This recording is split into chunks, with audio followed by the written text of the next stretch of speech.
A few months ago, I made a video called Nestle, Bigger Than You Know. It provided an overview of Nestle and discussed all the brands they own that we may not have realized. If you haven't seen it, I recommend you watch it before this one because this is a bit of a continuation. See, that video was 13 minutes long, with only about 10 seconds or so dedicated to their involvement in the bottled water industry. Nestle is the largest provider of bottled water in North America and in the world. 9% of all Nestle sales come from water, which if you watched my previous video, you'll realize that's a lot. They also have an 11% market share in the industry, meaning 11% of all bottled water in the world comes from Nestle. So I figured it deserved a little more than a 10-second mention, especially since it's also a big source of criticism for them. Nestle has a lot of controversy surrounding them, and their bottled water division may be the most controversial. Worldwide, Nestle owns and operates 49 separate bottled water brands produced in 34 countries. This is a list of the brands that are sold outside of North America, so if you're from a different area, you may recognize some of these. I don't recognize any of them, which is part of the reason why I'm going to focus more on the North American part of their business. The other part is because it's where most of their business takes place. The North American segment of Nestle Waters includes 3 brands that are found most anywhere, as well as 8 brands that are found in certain regions. There's also 3 iced tea brands that fall under this division, but I won't be talking about those. Practically all these brands have existed for at least 100 years and were acquired by Nestle within the past 30. Nestle tends to make the brands much bigger and well known once they acquire them, so though they've been around for a long time, odds are you wouldn't have known about them until Nestle became involved.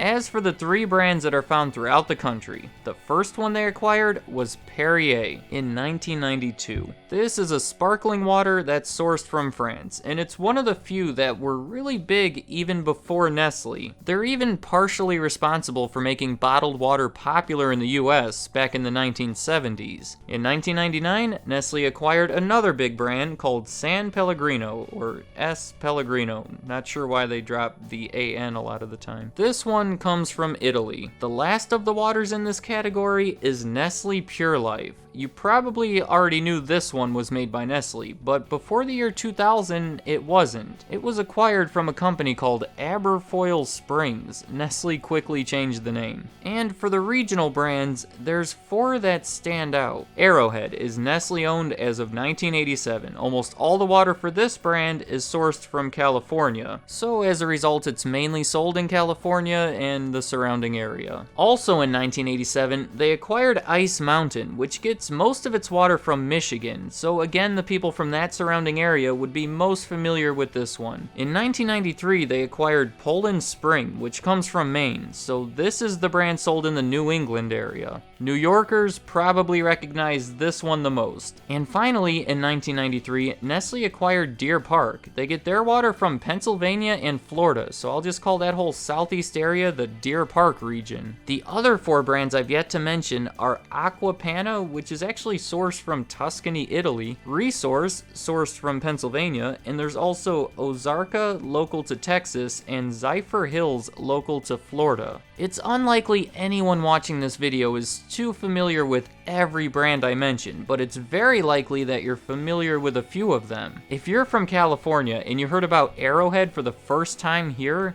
I'm guessing you don't go shopping much. But if you're from anywhere outside of California, chances are you are learning about it for the first time. Trust me when I say all these brands are popular and well known in their respective areas. Since Nestle deals with so much water, and since water is something we all need, it's a perfect setup for some controversy. I know there's a lot of people watching this that hate Nestle. There's been boycotts, they've been called evil. My intention here is not to convince you of anything. Whether Nestle is good or bad is completely up to you to decide. I simply want to make you aware of some of the common criticisms concerning their water. There's a lot that aren't water related as well, but I'm not getting into those today. Nestle doesn't pay much for their water, really next to nothing. The price they pay depends on the laws of the state and the specific area, but in general, it tends to be pretty cheap. For example, in their big plant in Michigan where they make Ice Mountain, they pay $200 a year in permit fees, and that's it. There was a big story in California where they had a similar permit fee, but even that cheap permit had been expired since the 80s. In some places, they pay certain taxes. In other places, it's just the municipal rate, meaning they're essentially doing the equivalent of you taking empty bottles, filling them up in your sink, and selling them. Just go and look up some articles about the prices they pay in different areas, and in most cases, you'll find it's really cheap. But keep in mind, the bottles they sell aren't pure profit. They legally have to own or lease the land they're taking the water from, and of course the extraction and bottling and transportation costs. But even after all that, they're making a lot of money. The issue people have is this. When Nestle looks for a new location to get their water, they tend to seek out the weak areas, the places that are struggling and can use the business. When they build a new plant, it creates jobs and it helps the economy. They find areas that are desperate for something like this and use that leverage to negotiate really good terms. And that's where they end up paying $200 a year for their water. And then if the state wants to change any of these deals or change any of the laws, they're met with massive resistance from Nestle and the rest of the bottled water industry. They're also accused of taking too much water from the area. It's like when someone asks you for a bite of your sandwich, but then they take the biggest bite you've ever seen and end up eating half of the whole sandwich. Sometimes some scientists will come in and run some tests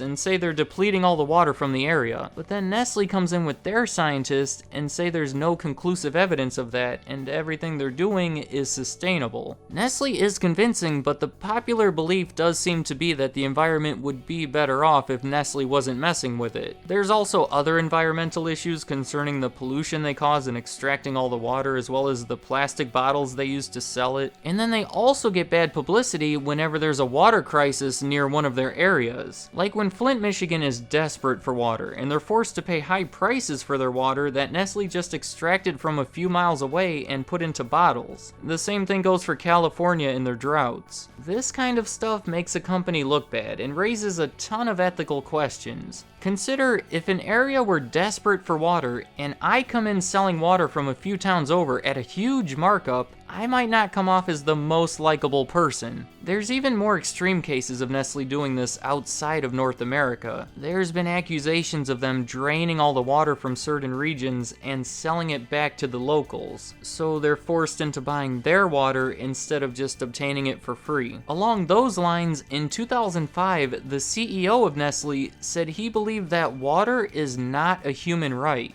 That's not a friendly statement. If Santa Claus himself said that, we would all instantly hate him. There's a guy from Nestle that doesn't think water is a human right.